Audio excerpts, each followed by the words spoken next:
going on, everybody? The time has come. Super Bowl 57, Birds, Chiefs, Sunday night. Ooh, finally. Although I will say, it doesn't change things at all from a DFS perspective because Matt Gajewski and myself, Dave Loughran, have been doing this all damn season. Every Monday, every Thursday, anytime there's an island game throughout the week, we're doing exactly what we're doing right now for Super Bowl 57. So happy to have you guys with us. First things first, hit that thumbs up, subscribe to the channel, get stoked. Super Bowl's right here. Got the Birds. Go Birds. A little nervous about this, to be honest with you, but hit that thumbs up, subscribe to the channel if you haven't done so yet. All that stuff helps us a ton. Listening after the fact, leave a comment down below. Try and read and respond to all of them. Let me know your favorite plays, favorite bets for the week, and we'll get back at you. And of course, if you're listening in podcast form, subscribe, leave a rating, a review, tell your friends. All that stuff goes a long way for us. Matt Gajewski, what's up, brother? This is it. The culmination of an entire season ends on Sunday. Yeah, I'm super excited. You know me, I get excited for essentially any sort of island game, but this one in particular, I mean, I don't have a rooting interest in either team. You, of course, living in Philly, I assume you want your Eagles to win, but nah, I'm good. Yeah, man. But from, like a betting perspective, 1.5 point spread should be close, should be competitive. 50.5 total should be points. It's every fan's dream of a Super Bowl, whether you're a fan of the Chiefs or the Eagles. Like I'm pumped, and I don't have any rooting interest either way. Should be a great game. No doubt, dude. Hey, I'm on the under too, by the way. I could see the under. My favorite play initially was the Eagles. I still think I'm probably going to play that. Was waiting to see if there was any more late week money on the Chiefs. Are you not picking a side on the spread because of your fandom? If anything, I'd probably go Eagles money line, or how about this? And by the way, thank you guys for the correction. Yes, atone for your sins, wash yourselves clean of that filth, and bow down to the YouTube overlay. They always correct me. I always forget. Atone for your sins and hit that thumbs up. That usually is a good call to action. You know what I think is a pretty solid play. Like Hassan Reddick was 40-1 to win the MVP. I bet that last week. Then he was 35-1. Now he's 30-1. So that's just steadily moving down. But in all likelihood, Matt, what do we think happens? It's Mahomes or Hurts, right? So yeah, I think those are the chalk plays. It's a subjective award. Like it's people deciding who gets this, and the storylines surrounding this, like Mahomes with a high ankle sprain, played through it twice. Now in the Super Bowl, Jalen Hurts was never expected to be that guy, and now he is. And no one thought he could come through. There's also, like, you hear this, the media looks for anything, right? Like the first time two black quarterbacks have met in the Super Bowl, you could go on for days. All I'm saying is, like, if one of these teams win, when you have two marquee quarterbacks, the MVP and the guy who before he got hurt was leading the MVP odds, I think in all likelihood, I'm not saying it definitively will be, but I think it will. What I'm saying though, Matt, is I think one way that you could play this is if you want to get you want to get interesting, take the quarterback MVP of the team you think is going to win. If you don't feel like betting a side, Hurts at plus 125. I think Mahomes is plus 130. You could always take that direction too. Yeah, I agree with everything you said there, especially on the Chiefs side. Like if you're a Chiefs backer in this game where you want to have something on the Chiefs, I think there's less paths for some sort of alternate captain, or not captain. We're going to talk DFS and captains, but alternate MVP on the Chiefs side. Like if Mahomes has a bad game of any sort, even a modest game, they're losing. He's the only marquee skill position player outside of Kelsey on this team, especially on offense. Defense is weaker. Run game is split between two largely average players. There's not a single receiver of note. So I think there would be a pretty big shock for people if somebody else other than Mahomes won it on the Chiefs side. On the Eagle side, I could see paths to other players, but I'm in full agreement with you. I think Hurts is the most likely. You know, when you think about it, and we're going to get into some DFS in just a moment here, but listen, if you guys aren't betting on the Super Bowl, what the hell are you doing? Seriously. You probably live in Wisconsin like me. Yeah, but there's ways, right? There's always ways. Like Thrive Fantasy, I'll tell you about that in a minute. $20,000 up top, first match deposit up to $250. Like the only way really that a wide receiver wins this, and it's not like they can't, because we've seen this happen in 2 of the last 4 Super Bowls, is if it's like the one where it was the Patriots and the Rams, which was just a oh my God, what a terrible, terrible game that was. Do you remember that? Yeah. Like 13-3. Yeah. Terrible Worst game. Super Bowl in recent memory. Horrible. Yeah. And it was Edelman because he made that one miraculous catch. Or like, yeah, last year, Cooper Kupp. I still think that could have been Aaron Donald. I think it probably should have been Aaron Donald if we're being fair. And I bet him, so I'm biased. The only way one of these quarterbacks doesn't win and it's a receiver is, I think, if it's a relatively low scoring game. If it's a high scoring game and AJ Brown has a good game, Hurts probably has a good game and he probably runs a shit ton as well. So all I'm saying is, like, you remember when the Chiefs won it back against the 49ers, it probably should have been Damian Williams. And it was Mahomes. Or when the Tampa Bay, when the Tampa Bay Bucks beat the Chiefs, who was it? Tom Brady won it, but I think you could have made a good argument that Devin White was by far the best player in that game.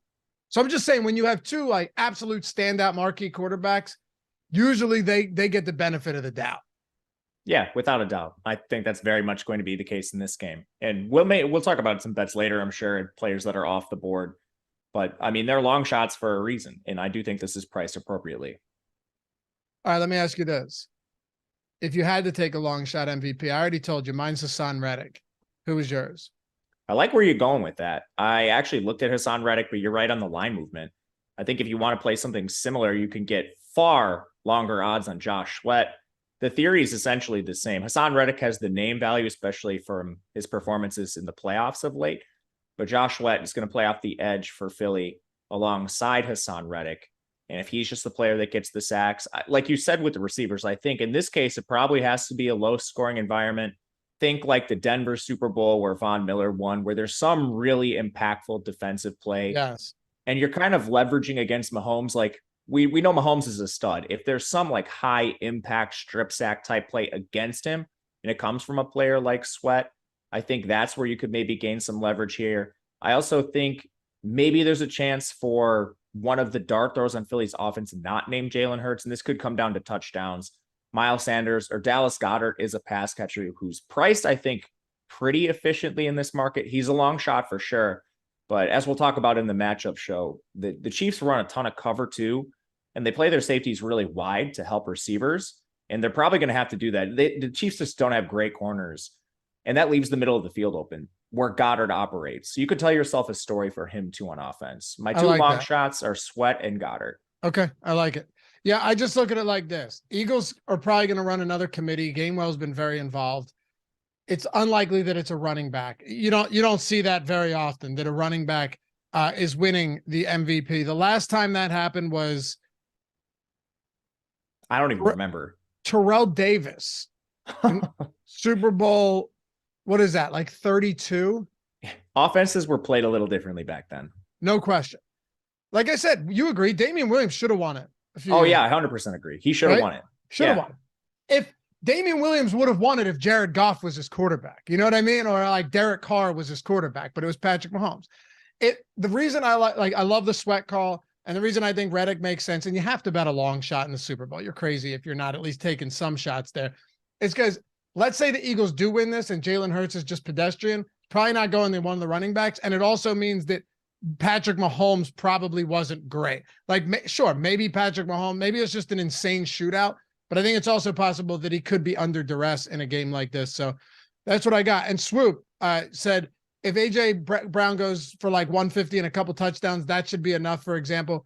Yes, but again, you have to consider, like, in that instance, how big of a game does Hurts have if AJ Brown goes for 150 and 2? Like, Matt, if Hurts ends up throwing for 330 and 3 with 70 rushing yards, it still Hurts over AJ Brown, even if Brown has a huge game by receiver standards. The only way I think Brown could win it over him is if he did like some Debo stuff, like crazy individual plays, which he can do. He certainly can do. I don't think that's likely, to your point. In the instance that this person in chat laid out, I think it's still more likely Hurts. You'd probably need some crazy run after catch for AJ Brown for that to work. Ready to talk some DFS? Yeah, let's do it. Appreciate you guys being with us. very excited about this. And like I said, for all of you that can or cannot bet, if Thrive Fantasy is available to you, we've done a bunch of stuff over the years, but when it comes Super Bowl time, there's always going to be one site that's like, hey, we're going to give you the best deposit bonus out there. We're going to give you the best promo out there because we want to get you over here. Thrive Fantasy's doing that. $250 deposit match deposit match bonus up to $250. Here's how I would play that, because the format's actually pretty sweet. You're just going, okay, so if you go to thrivefantasy.com and then you look at this is the biggest contest they've ever run. It's 100,000 guaranteed, 20K up top. If I'm doing this, Matt, and I'm going 250 with the $250 deposit bonus to get 500, I'm just getting $500 worth of entries into this contest. That's what I'm doing. $25 to enter. That honestly, that's what I would be doing here. I'm not saying you have to. Of course, you could be a lot more smart. You could be a lot smarter about it. That's what I'd be doing though. Or if I'm putting $100 and getting a $100 match, I'm putting 8 lineups in, or I'm putting 20 lineups in with 500. All you're doing, Matt, is you're just it's basically prop betting. You're taking the over or the under, except certain overs and unders get more or less points. Like let me give you an example. If you wanted the under on 6.5 total receptions for Kelce, because you're playing against the field for 20K, that's 125 points. But if you take the over, it's not equal. It's 75 points. So it's not just like going down the list and taking overs and unders. It's exploiting the spots where you think the over or the under that it was on another book would be a dog, right? Will be plus money, where you can exploit that and get the most points out of every play that you make. Yeah, I like it. It adds, like this game theory component, like where you want to be maybe contrarian against a prop that on a different site you listed, like might be a value. So especially in a tournament setting, like you need to consider those things. And the way it's set up is actually pretty unique, especially for the Super Bowl, when there's like people that want to be playing player props. And if you have some sort of contrarian take on a player, that could be a way to really leverage yourself into some nice cash here.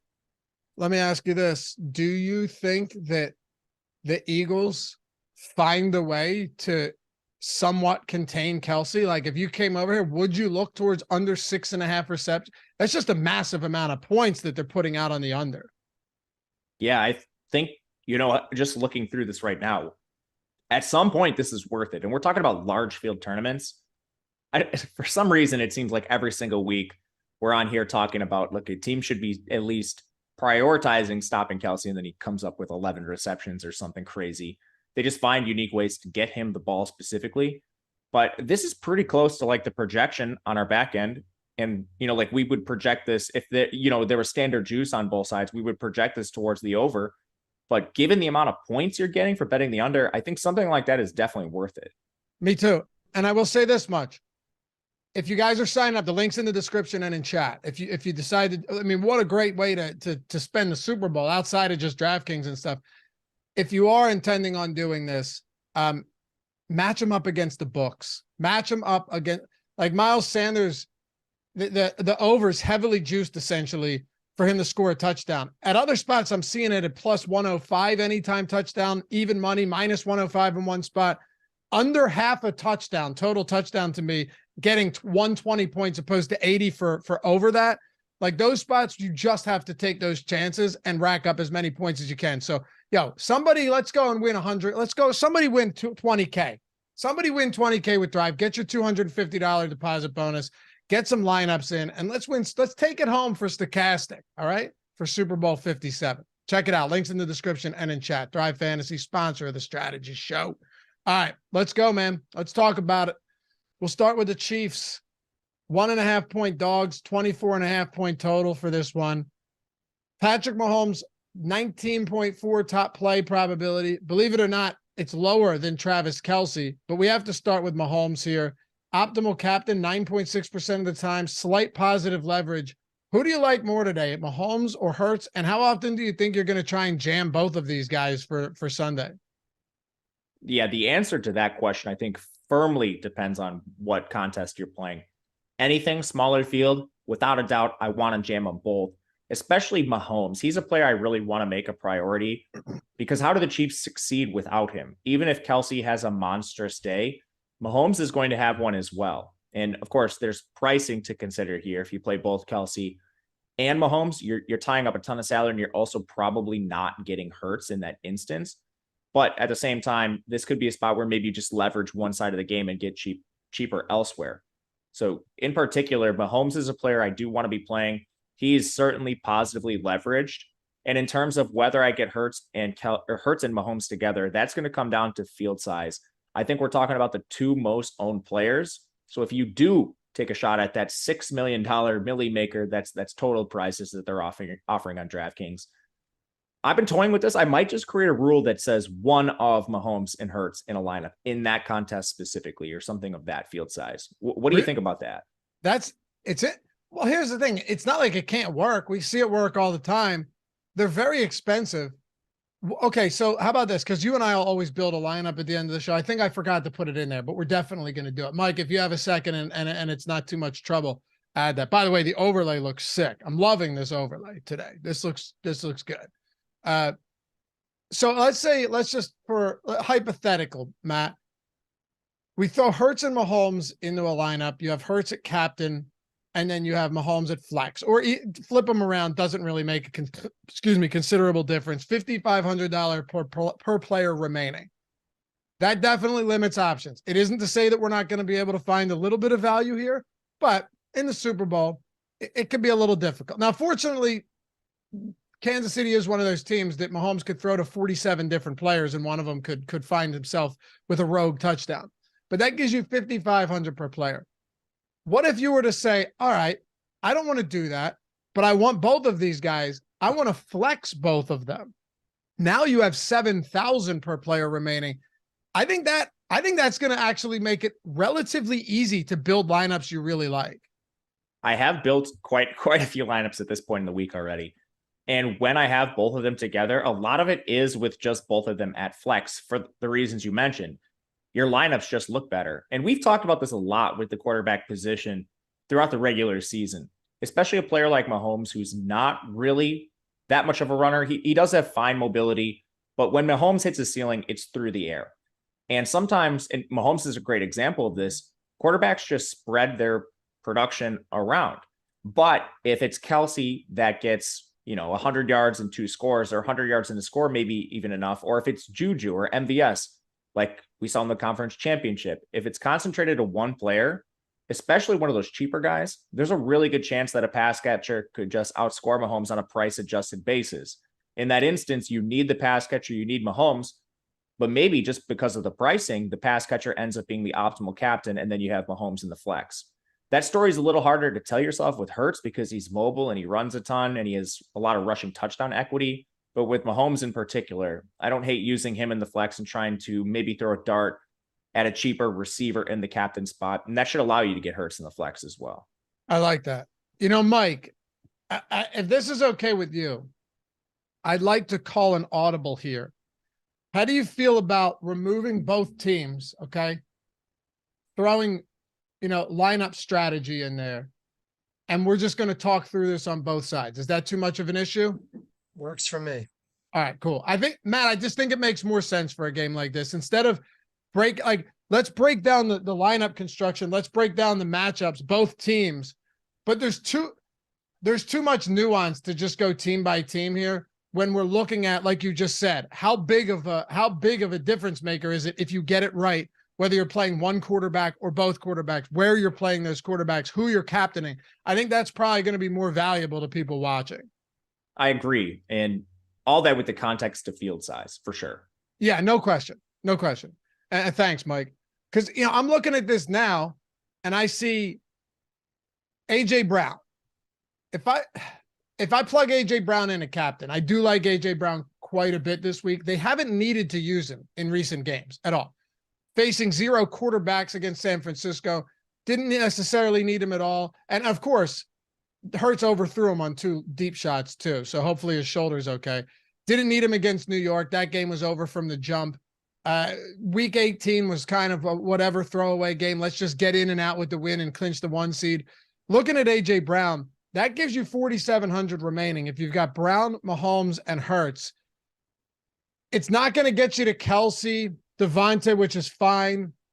But I think it still at least opens some things up where you're looking at MVS is reasonably priced, maybe a little too expensive. I'm not sold on that one game now that Juju and Kadarius Toney are healthy, but Toney's 4,400, Juju's 5,600.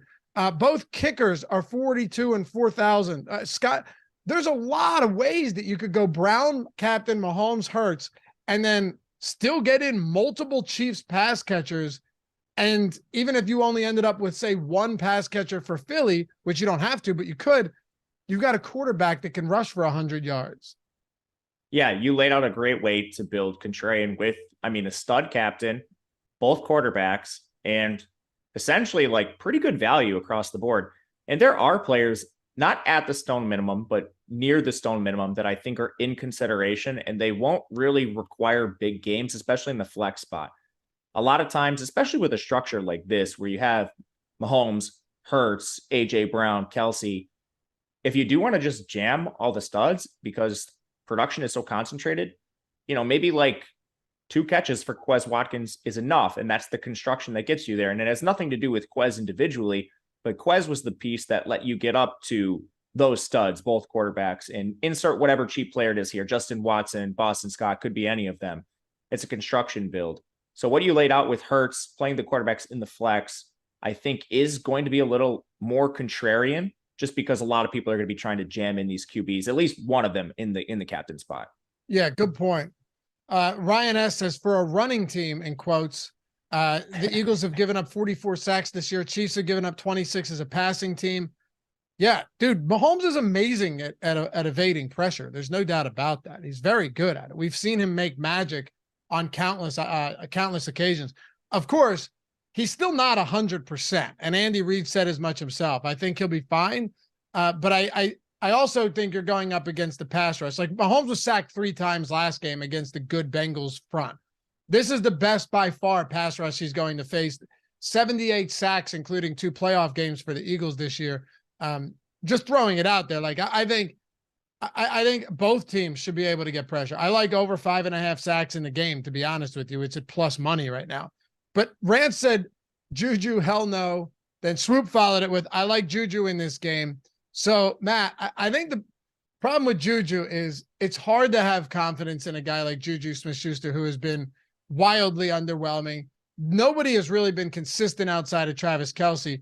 But also, if the notion is that Mecole Hardman is the guy at an elevated price point from Juju, we have to kind of consider the recency bias here, where he had a huge game when 3 receivers went down.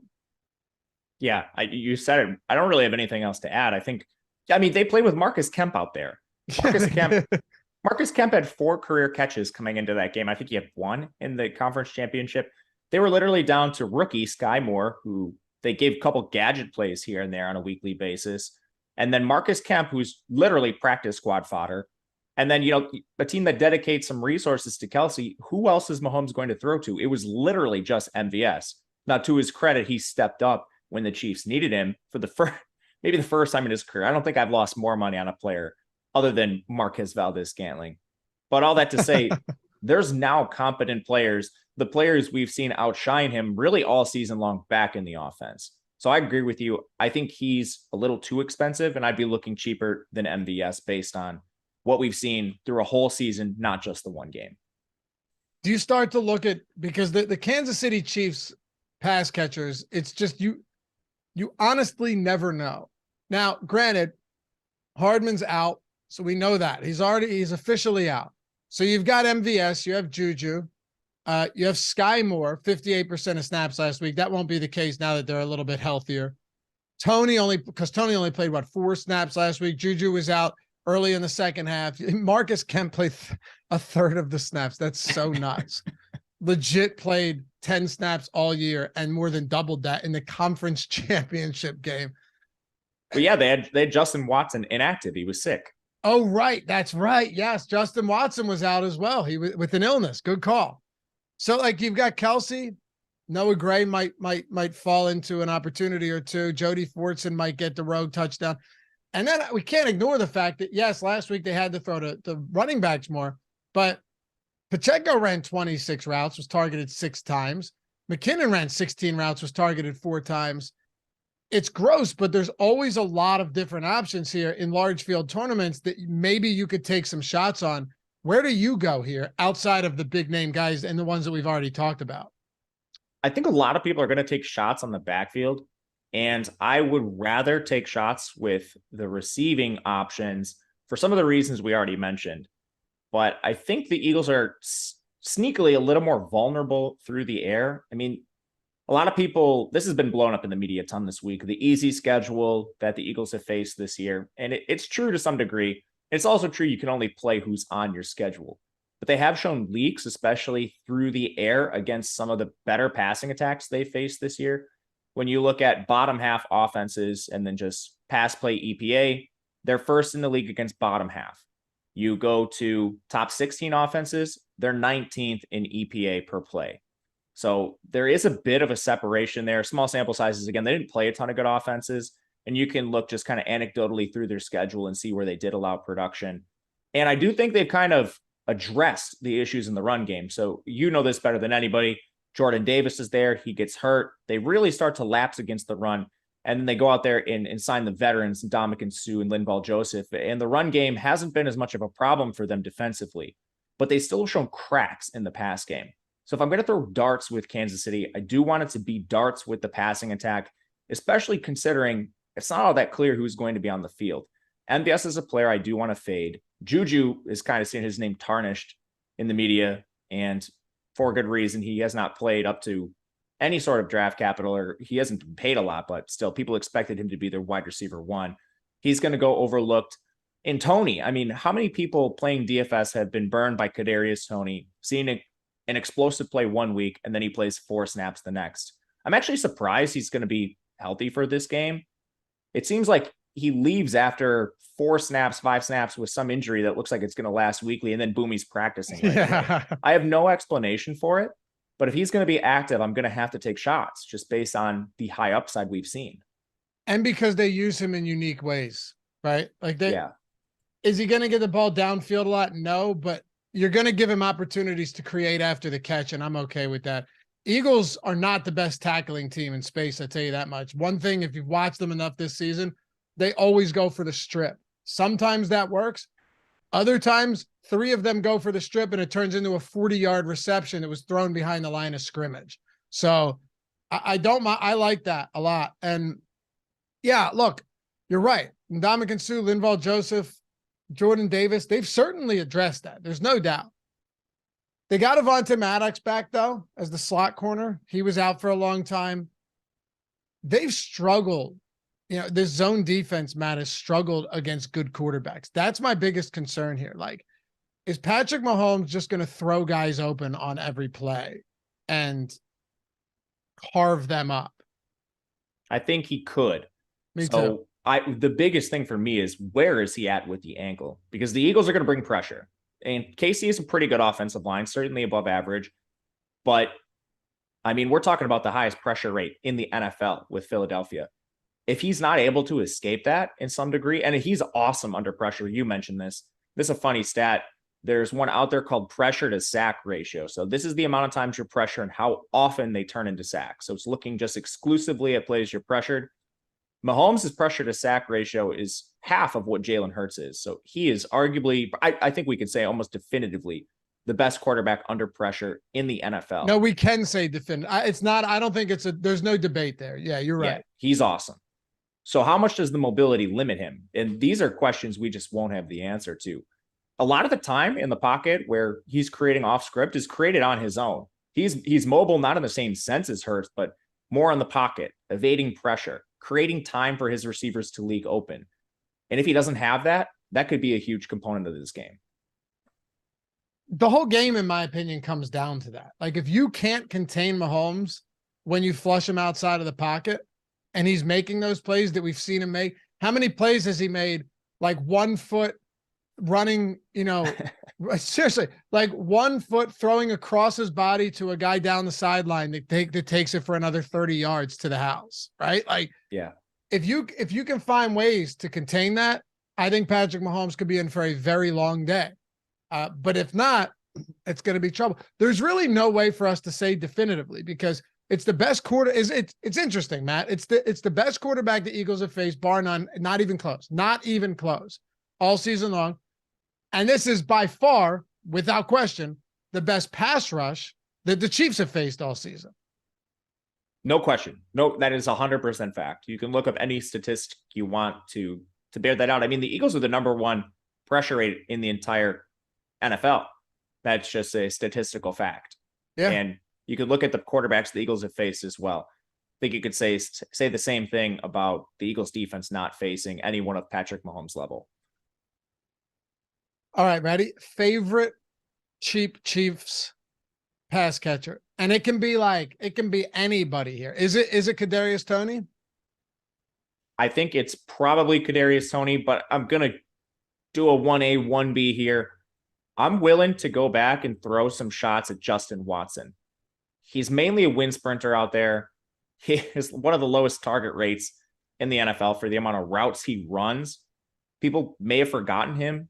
Again, he was absent in the conference championship game due to an illness, but he's routinely played above Kadarius Toney. He's played above Mecole Hardman when healthy. He's played above Sky Moore. Sometimes he's playing above MVS in terms of snaps and routes, at least like right there with him. Again, with a guy like Justin Watson, it might not even be, okay, he needs a touchdown. If he just catches like 2 balls for 40 yards and the other studs go off at his price point, that might be what gets you there. Because if you do go up and you play a Toney or a Juju, you do need to make some sort of concession at some point in your lineup. You can't just go out and play Juju and then play all the studs. It won't work unless you do something weird and play like a min price guy. So I think Watson allows for a little bit of roster flexibility, and I anticipate he'll be on the field a good amount. Like with the Eagles pass catchers, then I want to talk about some running backs here on both sides. We'll get into some best bets and build a lineup before we close this one out. And of course, the odds shop, everything you need to bet the Super Bowl. We're coming up at 12:30. Actually, it'll be out a little later. We're recording it at 12:30. It'll be out a little bit later tonight over on the Odd Shopper channel. So be sure to check that out. And I'm sure you've got your college basketball stuff up still, right? Yeah, every day. Every day. Check it out. You're not going to find a better analyst when it comes to college basketball betting than Matt. So check that out. But with the Eagles, it's not binary, right? It's not like, oh, it's either Devonta Smith or AJ Brown. No, of course not. But like, Miles Sanders doesn't run a lot of routes. He's scarcely targeted. Kenny Gainwell might get a couple opportunities, but you're not looking at him as a big playmaker in the passing game. Not like Jerick McKinnon was earlier in the season, or even like Isaiah Pacheco was last week. It's not like they have a big rotation of tight ends that are going to catch passes. Like, do we see a Calcaterra or a Stahl touchdown? Seems unlikely, but it is the Super Bowl. You see where I'm going here, though. Like, it's AJ Brown, Devonta Smith, Quez Watkins, even Zach Pascal is very, very, very seldom used. I mean, Dallas Goedert you mix in as well. It's like 3 guys, and then Quez Watkins might get a couple opportunities deep downfield. Yeah, it's pretty cut and dry with the Eagles. The places where you do have volatility comes in the backfield. You mentioned this. In a little bit of tight end, but I think a lot of that is fool's gold. If you go and look at snap counts or something, you're going to see that they use Jack Stahl a fair amount, but we're talking mainly as a blocker here. Just using the conference championship for reference, played 24 snaps. 17 of those were run blocking. Another one was pass blocking, only 6 routes. And when he's out there, these are plays, like a lot of times they'll use 12 personnel. And then depending on what the defense shows you, maybe he gets checked into a route. All that to say, Jack Stahl is not a player that they are prioritizing in the pass game or even trying to get into the route tree. So to your point, outside of the backfield, very cut and dry who we're going to see on the field. And I think with pretty defined roles at this point as well. Yeah. Is your favorite pass catcher AJ Brown, Dallas Goedert, or Devonta Smith? You have to choose one. I think it's Goddard. And there's a couple reasons. One, pricing. If you made me pick between just AJ Brown and Devonta Smith, it would be AJ Brown. The price difference between them, not drastic. the efficiency metrics still like AJ Brown a little more than Devontae Smith. You look at yards per route run, it's about 1.9 to 1.6. No slight to Devontae Smith. He's awesome, had a great year, but AJ Brown just a little more efficient. So for that price gap, I'll take AJ Brown. But with Goddard, you're saving even more money. His role is still solid. It's not maybe with a quite the same upside. But again, from a matchup perspective, the way the Chiefs play defense, they funnel targets to the middle of the field with that cover 2 wide safety approach they take. That's exactly where Goddard operates. So wouldn't be surprised if there's a matchup-based large game in his range of outcomes as well. I like that. And listen, Goddard's no Travis Kelce, but he's a beast. I mean, Goddard's good. At that price point, if you're asking me, would I rather play Dallas Goedert or MVS? You know, they're the same price. No question. It's no question. Yeah. Like touchdown equity, all of that. Would you rather play Dallas Goedert or Jerick McKinnon? Goddard. Yeah, me too. What about Goddard or Pacheco? Because all of these price points are pretty similar. Like they're $800 separated, but it's really not significant. I think it's still Goddard. I think, and that's because I think you can make the 800 work. Let's say they were the same price. I think I would pick Pacheco based on last week's usage, but a couple things there. One, I don't know that it's sticky. Pacheco, he actually, was more targeted in the pass game. It was more active in the pass game than Jerick McKinnon, which wasn't my anticipation. But is that sticky? Maybe, maybe not. It's kind of been a revolving door there at running back all season long. And then with Goddard, we know he's going to be in the same consistent role here. So I think there's more risk with Pacheco. You could be betting on the most recent play, and maybe that remains the case. And if it is, I think Pacheco probably outscores Goddard, but I'm just not confident that occurs. Among all of the running backs, there's still, like, I know there's this notion that Pacheco has taken over, commandeered the Chiefs backfield. Maybe that's true. He played a season high in snaps last game and outsnapped McKinnon significantly, ran more routes than him. Are you that confident though that it is Pacheco's backfield now and that McKinnon is just, because I can't convince myself with how we've seen this backfield operate all year, going from this direction to the other, up here, down there. Like, it's so difficult for me to be like, oh yeah, who's that guy? McKinnon won't be used at all. It's very different. I don't think I can do that. I 100% agree. You said it well, so I don't think there's anything else to add other than, like Clyde Edwards-Helaire was activated. How much does he play? I don't think there's a clear answer to this question, but at this price point we're talking about where there's a question, all right, if Clyde Edwards-Helaire siphons off even a couple snaps from both of these backs, I think I'd rather play Goddard. Goddard is not coming off the field in this game. No, he's going to play what? Almost 100% of snaps. If he played 100, it wouldn't surprise me. Me neither. It is curious though. Like, we still have McKinnon's ownership, both in utility, higher utility ownership. We have him higher than Pacheco, and we have the captain ownership essentially identical. This is very difficult. I think there's a couple things that are going to make this projection fluid, and it's probably the most fragile on the entire slate. First of all, it's the most recent play. Okay, Pacheco took over the backfield, but I'm old enough to remember the run Jerick McKinnon went on in the fantasy playoffs, and I'm sure a lot of you guys playing your season leagues remember those weeks as well, where McKinnon was just a straight up beast. And from there, it's going to be, like, people are inputting these like roles into projections to some degree. Like, somebody on the back end has to decide, how much does McKinnon get? How much does Pacheco get? Is it, a weight where we look at the season average and then a certain amount of recent game and play is weighted a little heavier or something like that? And that's going to vary depending on your projection source. And all this comes down to is guesswork, like we've been talking about for the last couple minutes.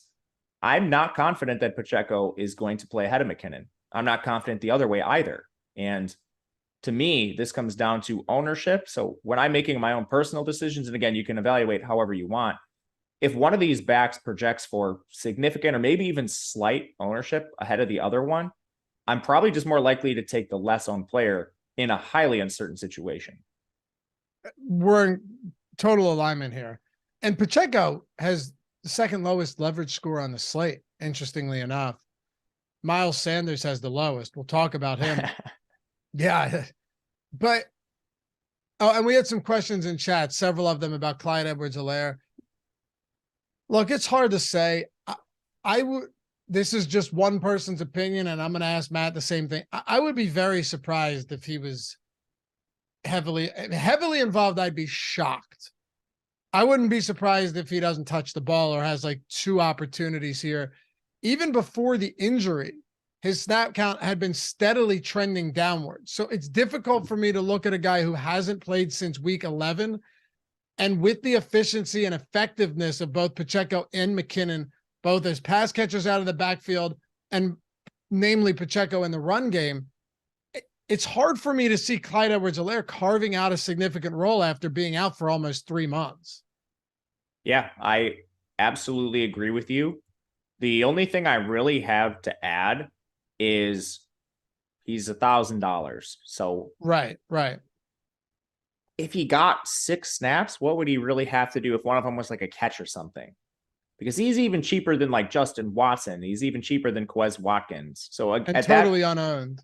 Totally unowned. And the Chiefs, like occasionally, this is very, very like situational. Like they rarely use a third back. They did mainly in the regular season when Clyde Edwards-Helaire went down. It was Ronald Jones, but we're talking about like single-digit snaps most of the time. I think Edwards-Helaire probably sees like a slight boost on that, but if I were to guess myself, I would set it firmly max of like 10% snaps. I do not think it's much higher than that. All right. Yeah, 10%. Like, could be less. What do you think you're hoping for an injury at some point? Like aside from price, yes. If you think Edwards-Helaire is going to see any meaningful role, I think it has to be injury related. I don't think he gets there if it's not injury related. If he does, that's just a price thing, in my opinion. Not what he does, but what Kelsey, Mahomes, Hurts do. But it's, you know, it's kind of even if there is an injury, like what if it just goes to full out workload for McKinnon if Pacheco gets hurt, or Pacheco if McKinnon gets hurt? Yeah, that's a good point. You're kind of betting on 2 things. One, like an injury probably has to happen, and then 2, they need to still see him as valuable enough to use in that instance. Pretty much. Yeah, pretty much. And I tell you, on the other side, you know, Miles Sanders has given us a decent season, right? He's been hit or miss, no question. But if you got to Miles Sanders in a couple of those 30 fantasy point games, he had 3 of them, actually. We'll take that all day. You know, some of those games where he found the end zone twice, finished with 13 scores, 1,400 rushing. I mean, all in all, it was a very good season for Miles Sanders. It's just, you're going to have those games where you're completely off the radar and they don't need to use you, as we saw with an AJ Brown type, or really anyone in an offense that they're pick your poison type of offense they can produce in a multitude of ways.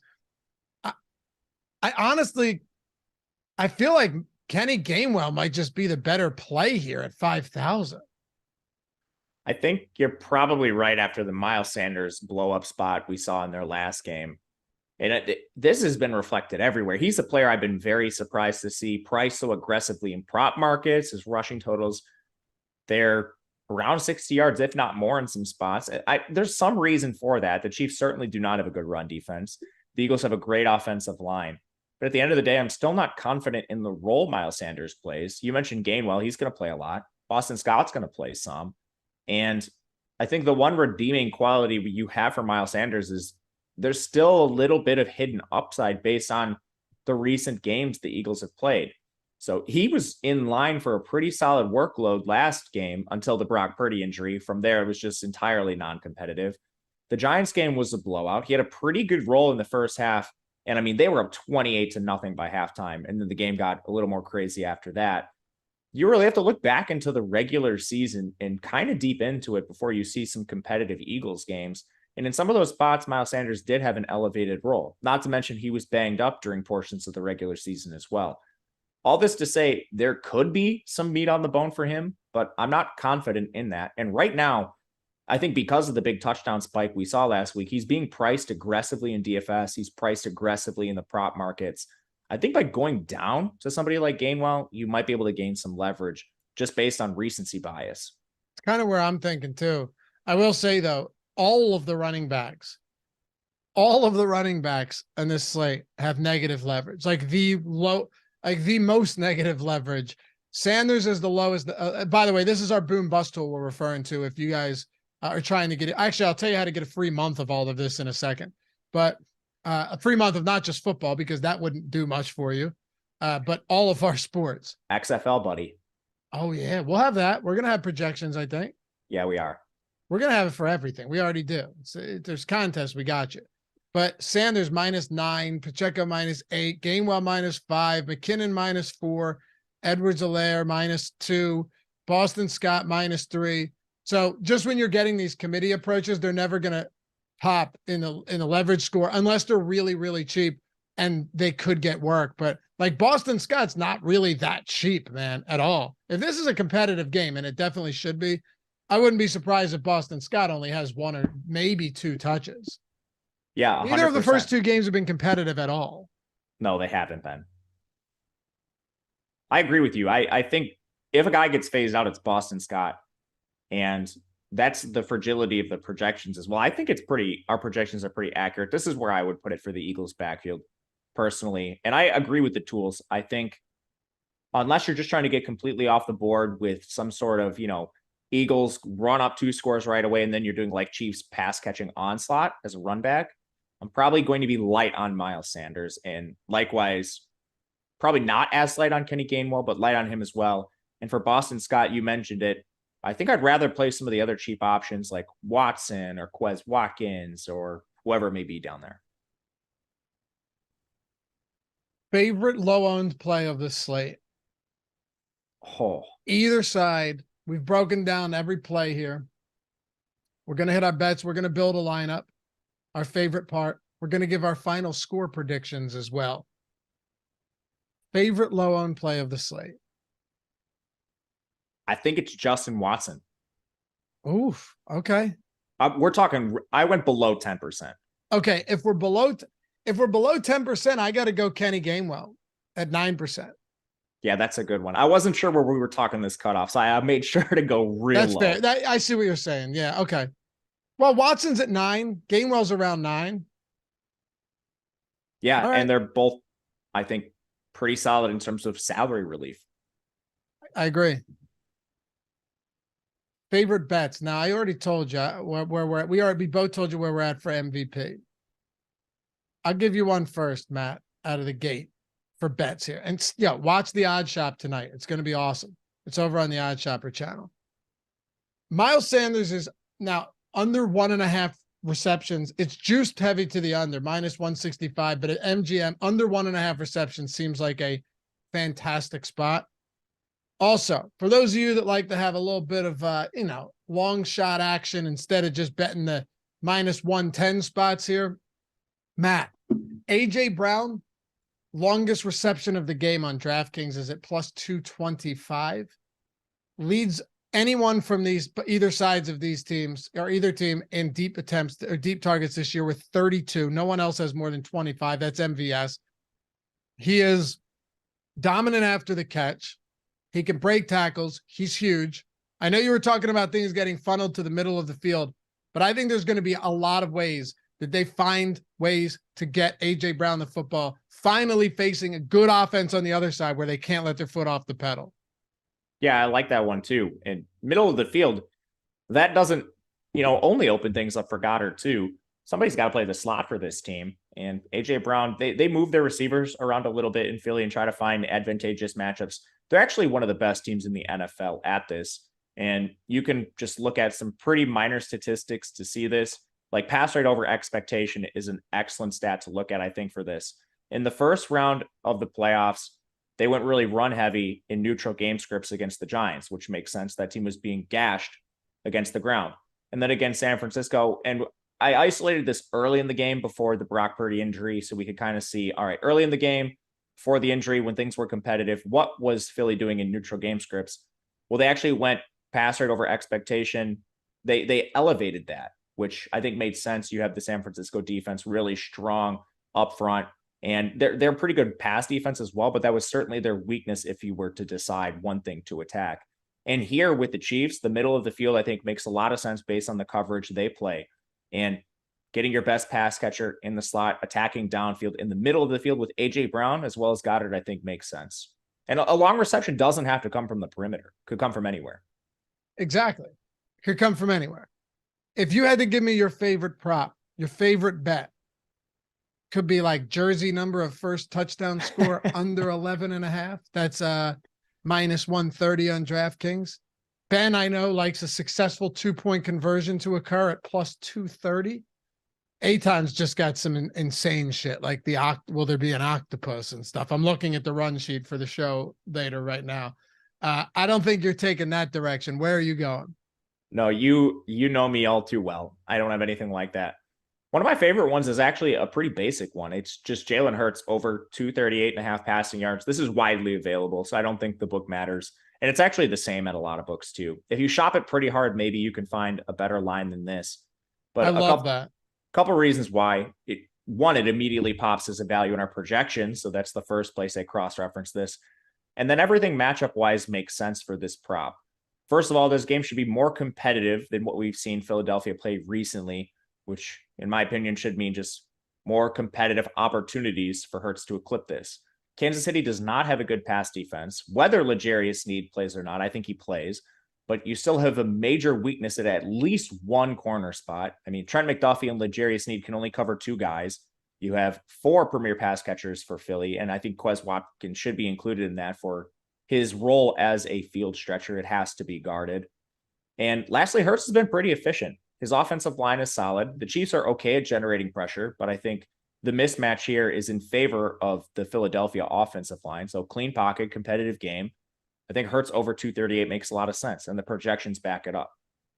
I love that. They haven't needed to throw the football recently. In this game, they're probably going to need to throw the football a little bit. That would be my assumption. That's a great one.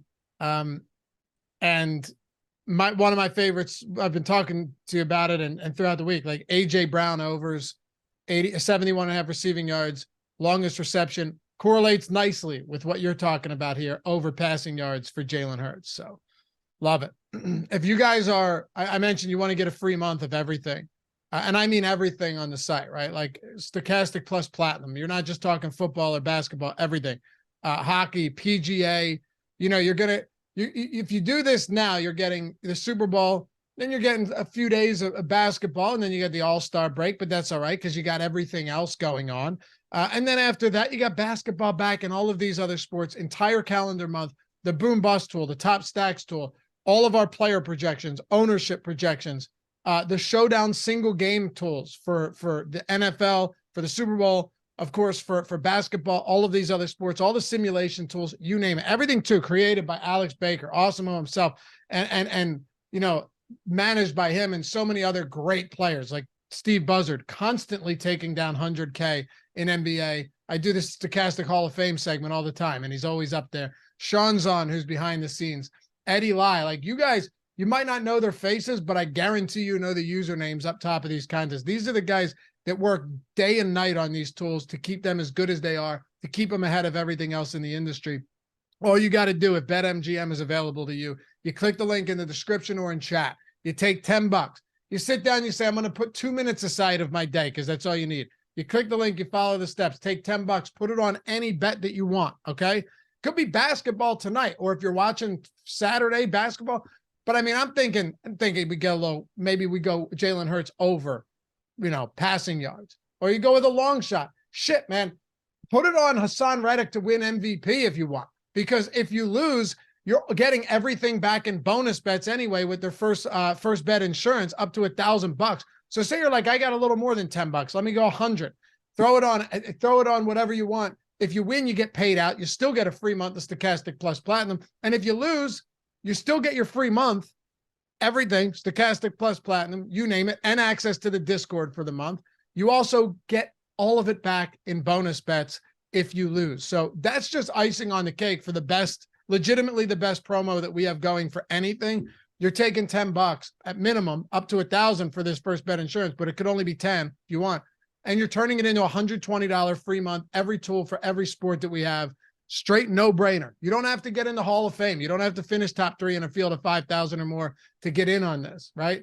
Just $10 if MGM's available to you, and you'll be in business. Also, especially if you're playing like lower stakes and stuff, and you're trying to grind your way up, not a lot of people in low stakes are going to be using these tools diligently every day. It gives you a massive edge playing in these lower stakes contests, and you're only needing $10 to get in on a $120 value. So click the link in the description and in chat.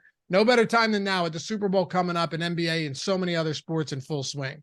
All right, ready to build a lineup? Yeah, let's do it. I'll let you go first. Matt, you do the honors. Our final lineup build of the year starts with you at the captain position. I'm honored. Let's go Dallas Goedert. All right. Go a little DG here. What's he coming up at? How much? Okay, that's a great price. All right. I'm going to throw Hurts in then, because we don't need to overstack with Hurts since he can run, but I want Hurts in there with Dallas Goedert. I think we can use Mahomes. It sounds like you and I both have at least mild confidence in some of the cheaper options. Mm-hmm. So with this, we still actually have the Goddard captain, Hurts, then Mahomes. We still have $6K per player remaining, which is quite a bit still. This is nice. All right.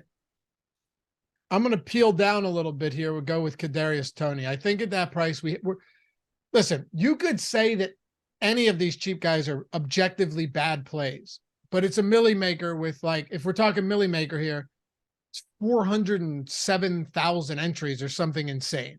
So whether you think they're bad plays or not, sometimes bad plays at the right price with a good quarterback pay off. I'll go Kadarius Toney. That gives us 6,900 remaining for the last two. Yeah, and one thing I like doing in really large field tournaments like this, if we're playing the milli maker, that is, a lot of people are going to try to take gambles on these cheap guys. We made one ourselves with Kadarius Toney. Rather than taking, like 2 or 3 gambles on players like this, you can take a sure thing in a kicker. And I like Jake Elliott a lot. We didn't talk about the kickers individually. I don't honestly have much to say. They're 2 pretty good kickers overall, but these are oftentimes positively leveraged plays just because people want to play the fancy skill position players. High scoring game environment. If some of these points come down to kicks instead of touchdowns, you could easily see one being optimal. So I'm going to give you Jake Elliott. All right. And that's going to open some stuff up for me here. 9,600, I can go to anybody but Kelsey. You know what, man? We don't have any running backs for Philly. I'm cool with that. We've got Mahomes and Kadarius. Oh, see, that's what's tough, because Mahomes with 1 pass catcher and then Hurts with 2. And Hurts has the rushing ups. You know what? This will be different. I'm going to throw A.J. Brown in there then. Or should I go Miles Sanders, leave money on the table here? I think both are fine options. Let me go. Like I said, Sanders, not one of my favorite plays this week, but I like the build better. I like the build a little bit better here if we go with Sanders, Hurts, and Goddard, if we're talking large field tournament, because leaving 1,800 on the table, only having 1 pass catcher with each of these guys plus a kicker and Sanders, I think makes a lot of sense if we're trying to get different. I agree with you. All right. Awesome. Let me do this too. Ready? If I'm going to just to see what happens. I'm going to remove Elliott and Sanders. I'm going to throw in Kelsey, gives us 3,200. If we were to go with this route, where would you go? I think I know where this, I think I know where you know this who is I headed. would pick. Justin Watson. Yes. Yep. And you could go Quez Watkins there too, or even Noah Gray. I think all 3 are fine. Me too. Lots of different ways to do this, Matt.